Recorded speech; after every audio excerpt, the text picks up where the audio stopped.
कोई बाहर वाला नहीं आएगा। और जो संस्थाओं का मुद्दा जो आपने उठाया है, शायद नई संस्थाओं की जरूरत हो जो नई सोच के साथ काम करें। हमें अब कल्याणकारी योजनाओं की जरूरत नहीं है, अब हमें मानसिकता के बदलाव के लिए काम करने वाली संस्थाओं की ज्यादा जरूरत है। सर अपने मतलब काम करती थी, लेकिन धीरे धीरे क्या हुआ, जैसे जैसे समाज में बदलाव आया, जैसे जैसे नई चीजें और जुड़ती गई, तो उन्होंने भी अपना वर्किंग ट्रेड चेंज किया। और वर्किंग ट्रेड चेंज किया अनुभव के आधार पर। जैसे आप बता रहे हैं, मैडम को बता ही रहे थे कि एजुकेशन, आपका भी प्रश्न था कि एजुकेशन इम्पोर्टेंट नहीं है। वास्तव में इम्पोर्टेंट नहीं है, अगर देखा जाए कि अभी उसकी प्रेजेंट नीड क्या है। लेकिन कितनी बार जब हम लोग कम्युनिटी में बात करते हैं तो ये क्वेश्चन काफी सामने भी आता है कि हमारे हाथ से रोजी ले लो तो हम आगे क्या करेंगे।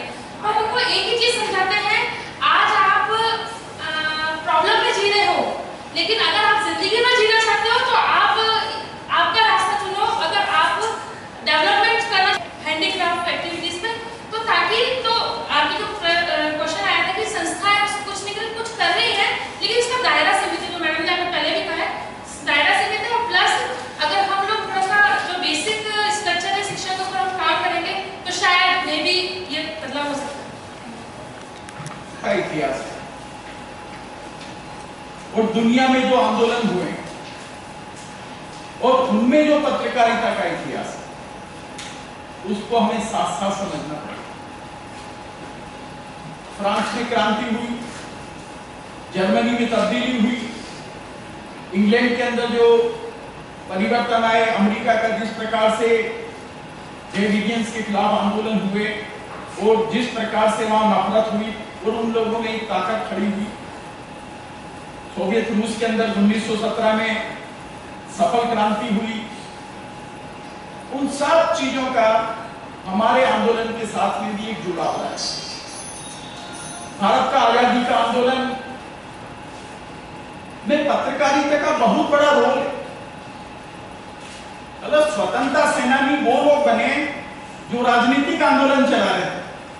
मैं हर बार मीडिया कॉन्फ्रेंस में इस चीज को उठाता रहा, जो पत्रकारों ने यातनाएं सहन की है अंग्रेजों के सामने, दोनों को पत्रकारिता ने संपोषित किया, उसको मजबूत किया। ऐसा नहीं कि पत्रकारों में खेल का बचा होगा तो आप देखेंगे कि गाड़ी कैसे चलेगी। इस तरह की चीजें हैं वो तो नहीं, जिसके बारे में कई साथियों ने कहा कि बहुत सारे एनजीओज काम कर रहे हैं विभिन्न विषयों पर। सरकारी प्रयास जहाँ नाकाफी हो जाते हैं वहाँ एनजीओ को जगाने का काम करते हैं।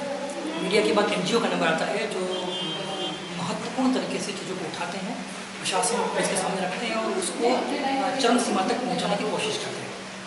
ये भी कैसे विषय है, चाहे टेक्निक का जो है बहुत बड़ा इशू है और पूरे विश्व भर में जहाँ जहाँ भी इस तरह की चीज़ें होती है वहाँ रोकने के लिए एनजीओज बहुत कोशिश कर रहे हैं। मीडिया में बहुत सारी रिपोर्ट्स हैं जो इसको अलार्मिंग का काम करती हैं, वॉच डॉग का काम करती हैं, लेकिन उसकी परिणति नहीं हो पाती है, फॉलोअप्स नहीं हो पाता है। तो ये जो एनजीओ जिस तरह से काम करते हैं वो एक महत्वपूर्ण तरीके से चीज़ों को उठाने का और मीडिया तक पहुँचाने का काम करते हैं। प्रशासन इस पर अलर्टनेस दे सकता है।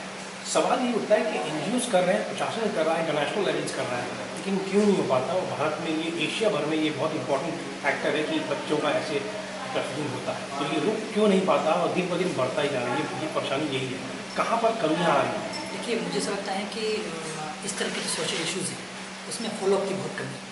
जैसे हम लोग अखबार में या टीवी में कवर करते हैं तो स्टोरीज को छोड़ देते हैं बिना फॉलोअप के। ये भी ऐसा इशू, अगर किसी एक इशू को हमने उठाया बातचीत के जरिए या कहीं पे भी किसी फोरम पर, लेकिन उसके बाद हमने अगर फॉलोअप नहीं किया तो प्रशासन भी सुस्त हो जाएगा, सरकार भी हम जब तक नहीं करेंगे तब तक नहीं होगी। तो एनजीओ और मीडिया इन इश्यूज़ को जगाने का काम करती है। तो लगातार अगर फॉलोअप करते रहेंगे तो सरकार और प्रशासन भी चौकन्ने रहकर इन चीज़ों को ठीक ढंग से लेने के लिए सकारात्मक होगा। धन्यवाद।